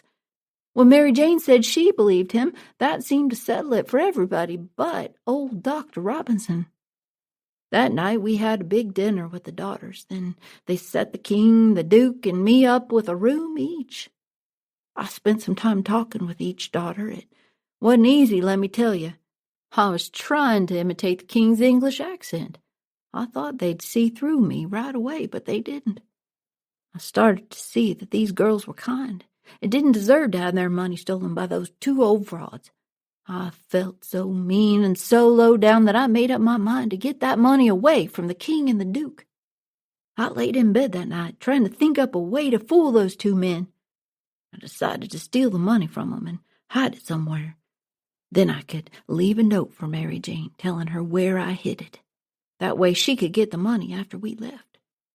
I started to search the king's room, but I had to hide when I heard two men coming up the stairs. They came in and talked about their plans. It was awful to hear. They wanted to steal the $6,000. I knew that much already, but they also wanted to sell the house and all the property that Peter Wilkes owned. They wanted to leave the girls with nothing. The Duke grumbled that he didn't want to rob a lot of orphans of everything they had. "How you talk," said the king. "We'll only be robbing them of this cash. Whoever buys the properties will have to give them all back to the girls as soon as they find out we aren't really the Wilkes brothers. It's the law. They aren't going to suffer at all." Well, the king talked and talked until the Duke gave in. After that, they hid the bag of money and went back downstairs to say good night to everyone. I had the bag before they were halfway down the stairs. Then I went back to my room. I guess they wouldn't miss the money for a little while, but I knew they would come looking for it as soon as they found it gone. I wanted to hide it as soon as I could. I waited until I was sure everyone was asleep. Then I crept downstairs with the money. I saw the coffin in the parlor. The funeral was set for the next day. I went in and looked around. The only place I could see to hide the money was in the coffin. I tucked the bag in under the lid, just below where the man's hands were crossed. It sent shivers down my spine. His hands were so cold. Well, the next day was the funeral. It sure was strange to see the coffin being buried. I was the only one who knew that there were $6,000 hidden in it. That night, the king told the girls that he and William had to hurry back to England. He wanted the girls to settle their estate as soon as possible.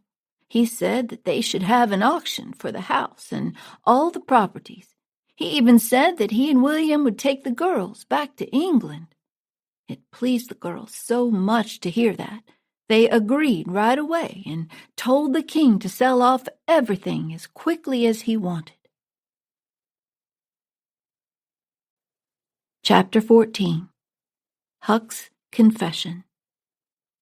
The king and the duke woke me up early the next morning. I could tell from their faces that there was trouble. "Were you in my room last night or the night before?" the king asked. "No, your majesty," I said. "Have you seen anybody else go in there?" the duke asked. I pretended to think for a while, and then I told them I'd seen some of the slaves go into the king's room a few times. Both of them gave a little jump and looked like they had never expected that. Then their expressions changed, and they looked like they had expected the slaves to take the money. "Great guns, this is a go," the king said. Both of them looked pretty sick and silly. They stood there thinking and scratching their heads for a minute. Then the duke burst into a kind of raspy little chuckle. They talked about how smart those slaves were. I asked if anything was wrong. Well, they got very mad at me for asking that, and for not telling them I'd seen the slaves going into the king's room. The slaves had left the house the day before when the news had spread that the men were going to auction off all the property. I knew the two men didn't want to tell me the money was gone. They didn't think I knew they had the money in the first place. They didn't think I knew any of their plans to rob the girls. The next day, I saw Mary Jane crying. When I went to talk to her, she told me that she was upset about leaving her home. She said she was excited to be going to England soon, but it made her sad to leave her home. Well, seeing her cry like that and seeing that she believed those two frauds were really her uncles, I just couldn't keep lying to her. "I've got to tell the truth," I said. "You'll want to brace up, Miss Mary, because it's a bad kind. It's going to be hard to take, but there's no help for it. These uncles of yours aren't uncles at all. They're a couple of frauds, regular deadbeats." It surprised her, of course, but I was over the worst of it now, so I went right along and told her every last detail. I described everything that had happened from the time we met that young fool on the steamboat clear through to when she hugged and kissed the king the day she met him. Then, with her face red like sunset, she stood and said, "The brute! Come, don't waste a minute, not a second. We'll have them tarred and feathered and flung in the river." "Well," I said, "it's a rough gang, those two frauds, and I've got to travel with them a while longer, whether I want to or not. I'd rather not tell you why.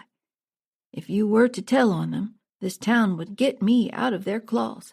I'd be all right, but there'd be another person that you don't know about who'd be in big trouble. Well, we've got to save him, don't we?" "Of course." "Well, then, we can't tell on them yet." Talking to her, I had an idea of how I could lose those two frauds. I asked Mary Jane to stay at her friend's house, which was a few miles away, while I worked on my plan. Then she was to come back here. If I wasn't back by 11 o'clock, she was to tell everyone the truth about the king and the duke. After Mary Jane left, I went outside to where the auction was being held in the public square. It was late in the afternoon, and it took a long time to sell everything. The king kept giving speeches and interrupting the auctioneer while the duke pretended to talk with sign language. Eventually, they sold everything. Just as the auction was ending, a crowd came up from the steamboat dock. They were yelling, laughing, and carrying on. "Here's another set of heirs to old Peter Wilkes' fortune," they yelled. "2 more brothers." The crowd was walking with an older gentleman and a nice-looking younger one. My souls, how the people yelled and laughed. I didn't see any joke about it. I thought surely the king and the duke would get upset, but no, they just looked at the newcomers. The king had a sad look on his face, as if it made him sick to think that there could be such frauds in the world. The nice old gentleman looked confused. When he spoke, I knew right away that he had a real English accent. It was nothing like the king's fake accent. There were a lot of arguments then. The newcomers said they were the real Harvey and William Wilkes. They had been held up in their journey here, and now they had to prove that they were telling the truth.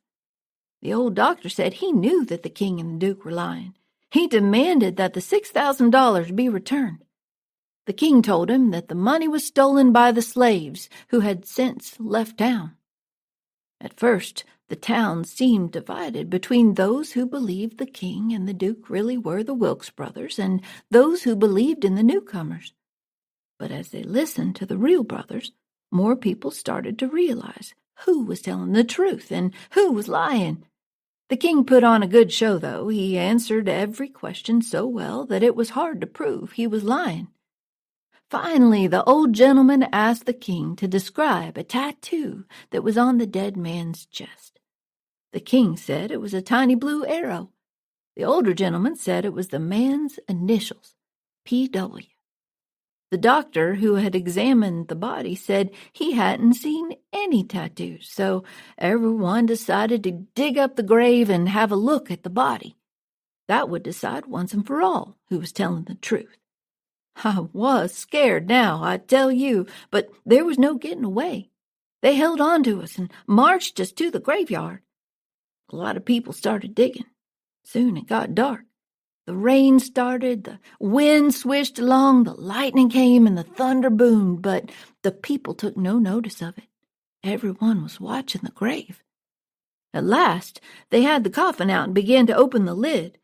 Then someone yelled, "There's a bag of gold in there!" The man who was holding on to my wrist let go and moved closer to the coffin, along with everyone else. Well, I started running as fast as I could. I ran back through the town in the rain. I couldn't see except for when the lightning flashed. I ran and ran. Finally, I saw the river where Jim and the raft were hidden. When I jumped aboard, I said, "Jim, get up! We have to leave now." Jim was happy to see me, and we were both happy to be rid of the king and the duke. In a few seconds, we were moving down the river, but I could hear something familiar. I listened, and when the lightning flashed again, there they were. It was the king and the duke. They were in a canoe and rowing toward us as fast as they could. It was all I could do to keep from crying. They were mad at me for running away, but as they talked about how they escaped, they agreed that I had done the right thing. It turned out that they had also run when the crowd moved in to see the bag of gold in the coffin. They were mad to have lost that money and couldn't figure out how it had all gotten into the coffin. Then they accused one another of trying to steal it. When they finally went to sleep that night, I stayed up and told Jim everything that had happened. Chapter 15. Jim Vanishes. We didn't stop at a town again for days and days. We just kept on floating right down the river. Once the frauds reckoned they were out of danger, they started to work the villages again. They tried all sorts of tricks and games to make money, but none of them seemed to work. At last, they were dead broke. They laid around on the raft, thinking and thinking. They were awfully sad and desperate. After a while, they started talking together in private. This made Jim and me uneasy. We didn't like the look of things. We knew the old frauds were planning some kind of trouble. We decided to give him the cold shake at the first opportunity and then clear out and leave him behind. At the next town, the king went ahead to look around. The Duke and I followed. A few hours later, we found the king getting in trouble and carrying on. While he and the Duke argued, I escaped. I ran back to the raft and called out to Jim, but there was no answer. He was gone. I searched and searched, but he was nowhere in sight. Finally, I sat down and cried. I couldn't help it. I saw a young boy walking nearby, and I described Jim and asked if the boy had seen anyone like him that day. The boy said Jim was at the farm of a man named Silas Phelps. That Jim was a runaway slave, and now they've got him, the boy said.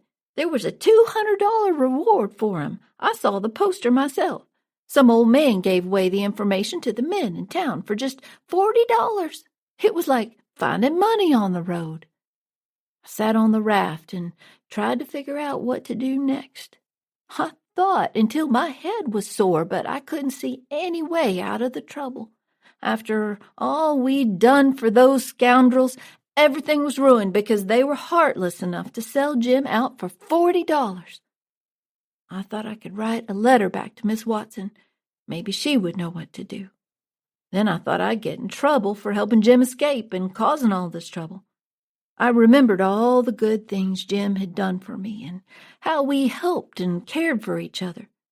I knew that Jim would have to go back to his old life if I sent that letter, but if I could save him, he'd be free again. Even if it meant people thought I was doing a bad thing, I didn't care if people thought it was wrong. I was going to help him get free. I hid the raft, the canoe, and all of our gear. Then I headed up toward the Phelps' farm. When I got there, it was all still and lonesome. It was a small cotton plantation with a rail fence around a 2-acre yard and a big log house that had been whitewashed. As I walked toward the house, some dogs started barking. They didn't stop until a woman came outside. She's about 45 or 50 years old. 2 children and some slaves followed behind her. Everyone was smiling. "It's you, at last," she said. "Am I right?" "Yes, ma'am," I said, before I could even think about it. She hugged me tightly and started crying. Then she told me I didn't look like my mother, as she had expected. "I'm so glad to see you," she said. "Children, it's your cousin Tom. Come say hello. We thought you'd be here a few days ago. We were so worried." I made up a story about my boat being delayed. While we talked, I tried to get information about who I was pretending to be. I also tried to find out anything I could about Jim. I guess this woman was Mrs. Phelps. When she brought me into the house, I guessed that the man inside was Mr. Phelps. "Why, who's this?" he asked when he saw me. "Well, who do you think?" she said. "It's Tom Sawyer." Chapter 16. Tom Sawyer. When I heard Tom's name, I almost fell over, but there was no time to think. They asked me all kinds of questions about Tom's family back home. I was so happy to know who I was supposed to be. I knew all the details and the news of the Sawyer family. I talked and gave them enough news for 6 Sawyer families. For example, I knew right away that the old woman who met me must have been his Aunt Sally. That meant the old man was his Uncle Silas. I was feeling pretty comfortable being Tom Sawyer, but then I thought, suppose Tom comes down the road just like I did, and suppose he tells them who I am before I can give him a signal to keep quiet. I couldn't have that, so I told the folks that I was going into town to fetch my luggage. When I was halfway there, sure enough, there was Tom Sawyer coming my way. I called out to him, and he stopped, his mouth open like a trunk. He thought I was a ghost. "I never did you any harm," he said. "Why would you want to come back and haunt me?" "I haven't come back. I was never gone," I said. It took some explaining before Tom understood my situation. Then he was excited. He loved adventures. I told him all about the 2 frauds and how Jim had been captured. I said that my plan was to pretend to be Tom until I could find a way to free Jim. I also wanted to be sure that I was well away from the Duke and the King. Tom said he knew exactly what to do. First, I went back to the Phelps farm with his luggage. Then Tom came along about a half hour after. He pretended to be his own brother, Sid. "Why, dear me, this is such a surprise," said Aunt Sally. "We weren't expecting you. Only Tom. Sis never wrote to me about anybody coming but him." "I wasn't supposed to come, but I begged, and at the last minute she let me go," he said. We had dinner then. Tom and I tried to find out some news about Jim, but we couldn't learn anything. Then Tom mentioned seeing a poster for a show in town and asked if we could go. Uncle Silas said no, but I realized it was the show that the Duke and the King were doing. That night I told Tom about the show. We decided to sneak out to warn the townspeople about those two frauds. When we got into town that night, we saw a rush of people in the street. They were all carrying torches. Everyone was yelling and whooping, banging tin pans and blowing horns. We got out of their way as fast as we could. As they passed, we saw the King and the Duke. They were covered in tar and feathers and sitting in an old train rail being carried by the crowd. I knew it was them, even though they were covered with tar and feathers. I felt sorry for them. I didn't think I could be angry with them anymore. It was a terrible thing to see. Human beings can be awfully cruel to one another. Chapter 17. Saving Jim. The next day Tom told me that he'd seen one of the slaves bringing some food to a little hut some distance away from the house. I'd seen him too, and Tom said Jim might be in there. Tom said the slave had unlocked the door to the hut with a key that Uncle Silas carried. Well, right away I thought we should steal the key that night and set Jim free, but Tom had other ideas. "That would certainly work," he said, "but it's too darn simple. There is nothing to it." I knew Tom would have his own plans. I also knew that they would be difficult and dangerous, and he'd probably change them 10 times a minute. And that's what he did. He wanted to set Jim free, but he had to do it in his own way. We went to the hut that night. There was a hole on one side that I thought Jim could climb through if we could tear off one of the boards. "I should hope that we could find a way that's a little more complicated than that," Tom said. "Something mysterious and troublesome and good." We found some tools, which delighted Tom. "We'll dig him out," he said. "It'll take about a week. It's perfect."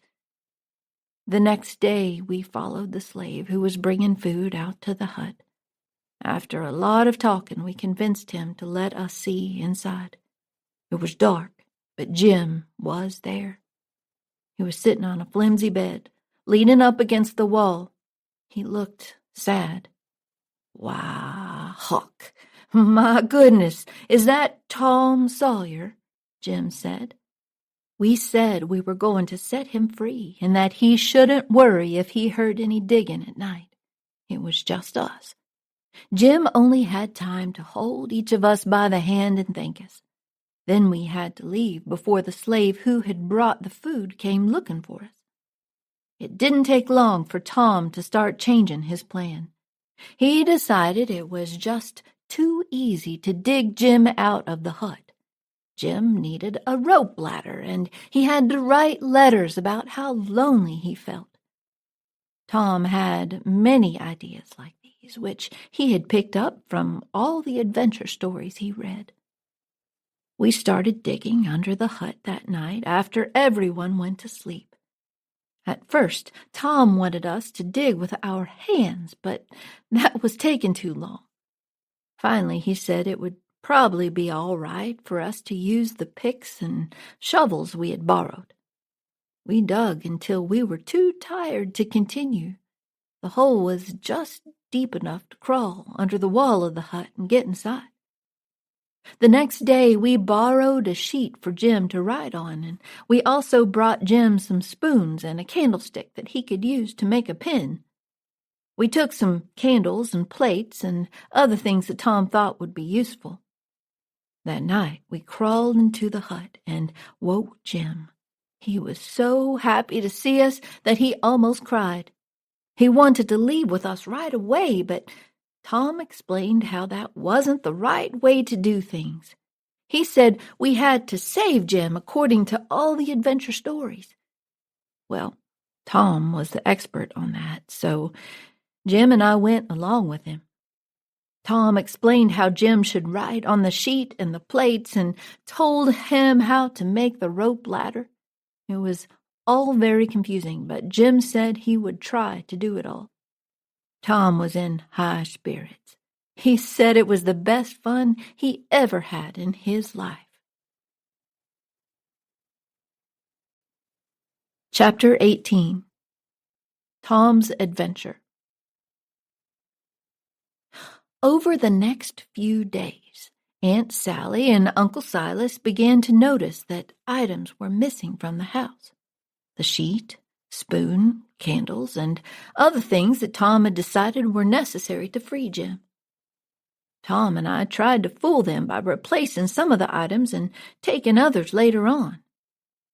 Tom's plan was also bothering Jim, who was supposed to write poems and paint a coat of arms. The problem was that none of us knew how to do that. Tom did a pretty good job of making them up for Jim. 3 weeks passed. I thought it was taking a very long time to free him. When we were finally ready to set Jim free, Tom said we had to write warning letters to Aunt Sally and Uncle Silas. The letters had to be from a mysterious stranger. Tom had read all about it in one of his books. One night he left a note that said, "Beware, trouble is brewing. Keep a sharp lookout. Unknown friend." He slipped it under the front door of the house. The next night he drew a skull and crossbones on the front door. The night after that he drew a coffin on the back door. It was all very mysterious and scary. Aunt Sally and Uncle Silas were quite upset. The slightest noise outside made them jump. People thought there were ghosts everywhere. Then Tom left another letter. "I wish to be your friend. I want to warn you that there is a desperate gang who want to steal the runaway slave tonight. They have been trying to scare you, so you will stay in the house and not bother them. I am one of the gang, but I wish to quit it and live an honest life again." The letter said the gang would sneak onto the farm at midnight and told how the family could capture the gang. The next day, while Tom was out making preparations, I went back to the house. There was quite a crowd there, 15 farmers, and every one of them had a weapon. I felt sick. Everyone was talking in a low voice. They all looked fidgety and uneasy. I ran and found Tom at the hut as soon as I could get away. I told him about the men. His eyes blazed and he said, "No, is that so? Ain't that something?" "Hurry," I said. "We have to set Jim free now." We slipped the chain off Jim's leg. Just then we heard the men approaching. We all hid when they opened the door. It was dark and no one saw us as we crawled out of the hole we dug. We crept around outside toward the fence and were nearly away when Tom's pants caught on a piece of wood. Someone heard us and yelled, "Who's that? Answer or I'll shoot!" We didn't answer. We just ran and ran. There was a bang, bang, bang, and the bullets whizzed around us. We heard the men yell, "There they are! They're headed for the river! After 'em, boys, and turn loose the dogs!" We made it to the river and found where I had hidden my canoe. We hopped in and rowed for dear life toward the island where I had hidden the raft. We were far away from the men. When we finally stepped onto the raft, I said, "Now, Jim, you're free again. I bet you'll never be a slave again."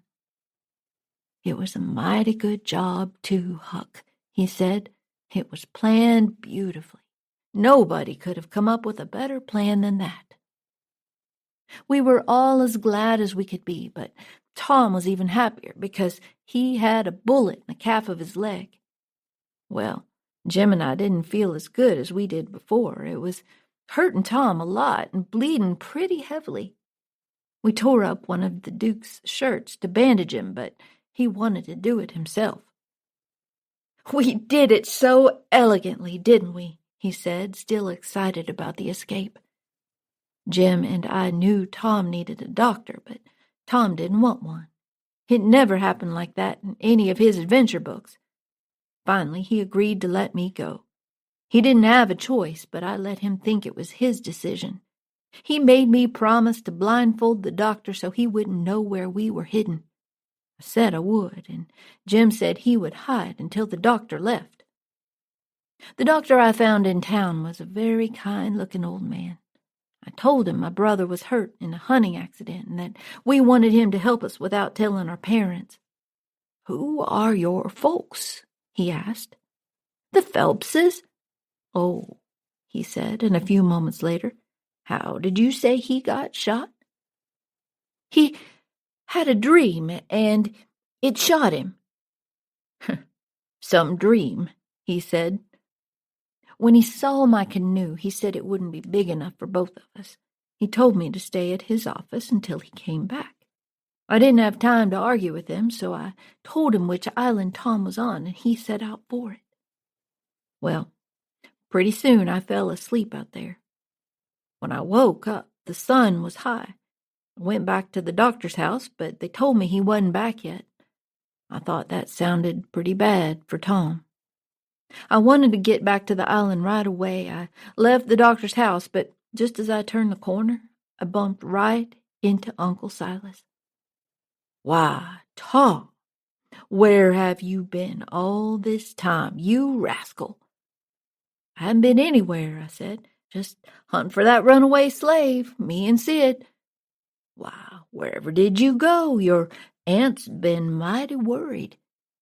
"We were all right," I said. "We followed the men and the dogs and took a canoe out onto the water. We got a little lost and slept out there until just now. Sid's at the post office. We were about to head home." Uncle Silas came with me to the post office to get Sid. Of course, he wasn't there, so Uncle Silas said we should head home right away. He picked up a letter that had come in for him, and then we left. When we got home, Aunt Sally was so glad to see me that she laughed and cried and hugged me. She was pretty angry, too, and said she would also be angry with Sid as soon as he came home. The place was full of farmers and their families. Everybody was talking about the excitement of the previous night and the mysterious letters and drawings. I knew all these had been done by Tom and me, but I kept my mouth shut. Tom didn't come back at all that day. Uncle Silas went into town several times to look for him, and by nightfall he and Aunt Sally were very worried. She stayed up all night waiting for him. Uncle Silas was out again before breakfast, but he couldn't find any trace of Tom. When he came back, he remembered the letter he'd picked up the previous day. He gave it to Aunt Sally, and she said, "Why, it's from St. Petersburg. It's from Sis." But before she could open it, she dropped it and ran to the door. She'd seen something outside. So had I. It was Tom Sawyer on a mattress, the old doctor, and Jim, who had his hands tied behind him. A lot of people were walking behind them. She started crying and hugged Tom. He was very tired and couldn't speak. She and Uncle Silas were so happy to see that Tom was alive. A few of the people brought Tom upstairs, and I followed the crowd of people who took Jim away. They thought he was responsible for all the trouble last night and were very mad at him. He didn't say anything and pretended not to recognize me. They took him to the same hut as before, but this time they chained him up a lot more and had guards stand outside. They were pretty hard on him until the doctor told everyone to treat Jim well. When I found the boy, I was able to fix the wound easily enough, but he was in no condition for me to leave to get help. He got worse and worse and talked all sorts of foolishness. I said I had to get help for him. As soon as I said it, that runaway slave came out from wherever he was hiding, and he said he would help. He did, too, and very well. He helped me care for the boy until we saw some men pass by in a boat on the river. He let 'em tie up his hands and never made a fuss as we brought him and the boy back home. He's not a bad man, gentlemen. That softened up a lot of the people. I was thankful to that old doctor for doing Jim such a good turn. The men agreed that Jim had done well, and they took off many of his chains. Chapter 19. The End of the Tale. By the next morning, Tom was feeling a good deal better. He woke up while Aunt Sally and I were in his room. "Why, I'm home," he said, looking at me. "How's that? Where's the raft?" "It's all right," I said. "And Jim?" "The same," I said, but it's pretty hard to talk with Aunt Sally in the room. "Good. Splendid. Now we're all right and safe. Did you tell Auntie?" I was going to say yes, but she interrupted and said, "About what, Sid?" "Why, about the way the whole thing was done." "What whole thing?" "Why, the whole thing, how Tom and I set the runaway slave free." "My goodness, what is this child talking about?" "We did set him free, me and Tom. We planned it all, and we did it. We did it elegantly, too. Then he told her about our weeks of planning, how we took all those items from the house and left the letters and drawings, and how the men had chased and shot at us. "Well, I have never heard anything like it," she said. "So it was you little rascals. You were the ones who made all the trouble and scared everyone so much." She was very angry, but Tom was so proud and joyful that he couldn't contain his happiness. Of course, he wasn't so happy when he learned that Jim wasn't free anymore. He sat up in his bed and he demanded that they set Jim free. "He's as free as anyone else," he said. "What are you talking about?" "I've known him all my life, and so has Tom. Old Miss Watson died 2 months ago. After Jim left, she felt terrible about wanting to sell him. She set him free in her will." "Why on earth did you go through all that effort to help him escape if you knew he was already free?" "For the adventure of it, of course," he said. Then he stared at the door and said, "Aunt Polly." And there she stood, looking as sweet and friendly as an angel. Aunt Sally ran to her, and they hugged and cried. I crawled under the bed. Aunt Polly said hello to Tom, and Aunt Sally said, "That isn't Tom, it's Sid. Tom was here just a moment ago. Where is he now?" "You mean, where is Huck Finn?" said Aunt Polly, and she told me to come out from under the bed. Well, it all came out then. Aunt Polly told her sister and Uncle Silas about me. The letter that Aunt Sally had been about to read before Tom came back was from Aunt Polly. She was writing to tell them that she was coming to visit. She'd heard that Tom and Sid were both there, and she knew that Sid was back at home, so she wanted to see what was really happening. We had Jim out of his chains in no time. When Aunt Polly, Aunt Sally, and Uncle Silas learned how much Jim had helped the doctor with Tom, they made a great fuss over him. They gave him all he wanted to eat and a good place to stay. Tom, Jim, and I talked a great deal about having some more adventures together, but I said I wouldn't be able to go along because I didn't have any money left. My pap must have taken it all from the Judge Thacker by now. No, he hasn't, Tom said. It's all there. Your pap hasn't been back since you left. At least he hadn't been when I left town. Jim looked very serious just then and said, "He's not coming back any more, Huck." "Why, Jim?" I asked. He didn't want to say anything, but I insisted, and he finally told me. "Do you remember that house we saw floating down the river with a dead man inside? Remember how I looked at him, but I wouldn't let you come in to see? Well, you can get your money when you want it, because that man was your pap." Tom's almost healed now, and there isn't much more to write about. I'm happy about that. If I would have known how hard it was to write a book, I wouldn't have started, and I won't do any more of it. I think I might head out again soon, though. Aunt Sally says she's going to adopt me and civilize me. I can't stand that. I've been there before.